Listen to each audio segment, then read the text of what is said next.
بسم اللہ الرحمن الرحیم۔ السلام علیکم ورحمۃ اللہ وبرکاتہ۔ دوستو، آج کی ویڈیو میں بیان کروں گا سیرت حضرت ابو عبیدہ بن جراح رضی اللہ عنہ۔ سامعین، آپ رضی اللہ عنہ کا نام عامر، والد کا نام عبداللہ، کنیت ابو عبیدہ تھی۔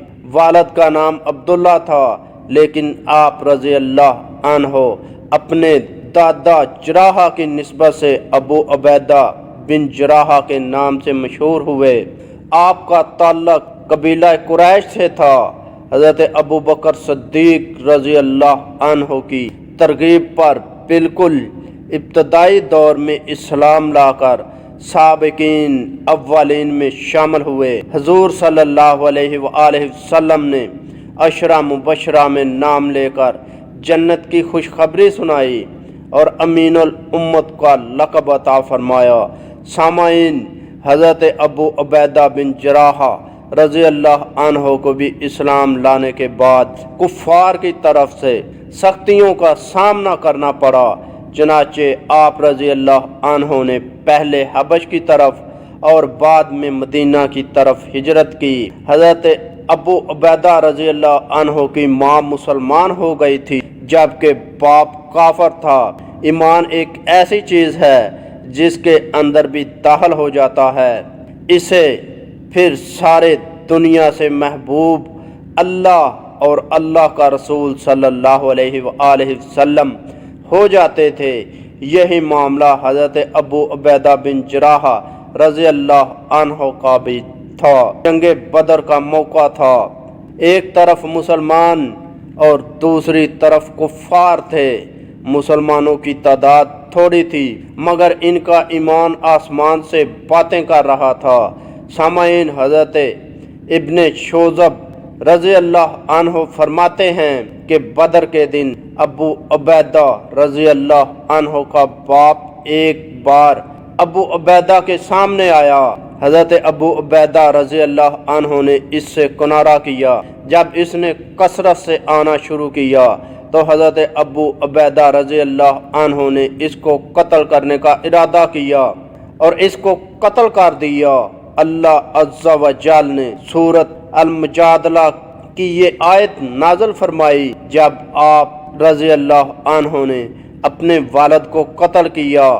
ترجمہ: جو لوگ اللہ اور آخرت کے دن پر ایمان رکھتے ہیں، ان کو تم ایسا نہیں پاؤ گے کہ وہ ان کی سے دوستی رکھتے ہوں جنہوں نے اللہ اور اس کے رسول صلی اللہ علیہ وآلہ وسلم کی مخالفت کی ہے، چاہے وہ ان کے باپ ہوں یا ان کے بیٹے یا ان کے بھائی یا ان کے خاندان والے۔ وہ لوگ ہیں جن کے دلوں میں اللہ نے ایمان نقش کر دیا ہے اور اپنے روح سے ان کی مدد کی ہے، اور انہیں وہ ایسے باغوں میں داخل کرے گا جن کے نیچے سے نہریں بہتی ہوں گی، جہاں وہ ہمیشہ رہیں گے۔ اللہ ان سے راضی ہو گیا اور وہ اللہ سے راضی ہو گئے۔ یہ اللہ کا گروہ ہے، یاد رکھو اللہ کا گروہ ہی فلاح پانے والا ہے۔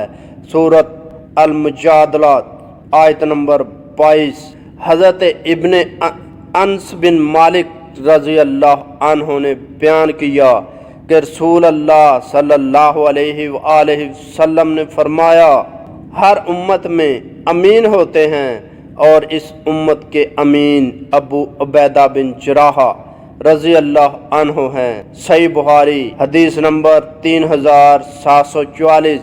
سیدنا انس بن مالک سے مروی ہے کہ یمن کے لوگ رسول اللہ صلی اللہ علیہ وآلہ وسلم کے پاس آئے اور کہا، ہمارے پاس ایسا آدمی بھیجیں جو ہمیں دین کی تعلیم دے۔ آپ صلی اللہ علیہ وآلہ وسلم نے سیدنا ابو عبیدہ رضی اللہ عنہ کا ہاتھ پکڑا اور ان کو ان کے ساتھ بھیجا اور فرمایا، یہ امت کا امین ہے۔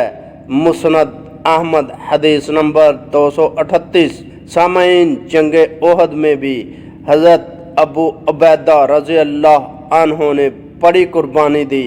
حضرت ابو بکر صدیق رضی اللہ عنہ نے بیان کیا کہ احد کے دن میں نے رسول اللہ صلی اللہ علیہ وآلہ وسلم کو دیکھا تو آپ صلی اللہ علیہ وآلہ وسلم کے رخسار زخمی تھے اور خود کی 2 کڑیاں آپ صلی اللہ علیہ وآلہ وسلم کے رخسار مبارک میں پیوست ہو چکی تھی۔ جب حضرت ابو عبیدہ رضی اللہ عنہ نے رسول اللہ صلی اللہ علیہ وآلہ وسلم کی یہ حالت دیکھی تو انہوں نے مجھے اللہ کی قسم دے کر کہا میں اس کے اور رسول اللہ صلی اللہ علیہ وآلہ وسلم کے درمیان سے ہٹ جاؤں۔ پھر انہوں نے اپنے دانت سے پکڑ کر کڑی کو کھینچا، کڑی تو نکل گئی لیکن ساتھ ساتھ ابو عبیدہ رضی اللہ عنہ کا ایک دانت بھی ٹوٹ گیا۔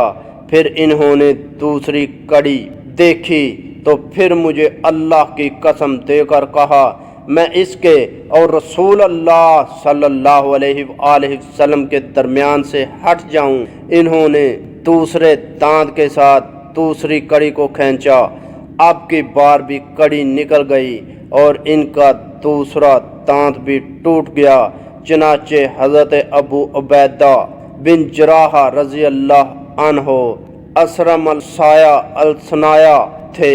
اسرم الثنایا اس آدمی کو کہتے ہیں جس کے سامنے کے 2 دانت جڑ سے ٹوٹ گئے ہوں۔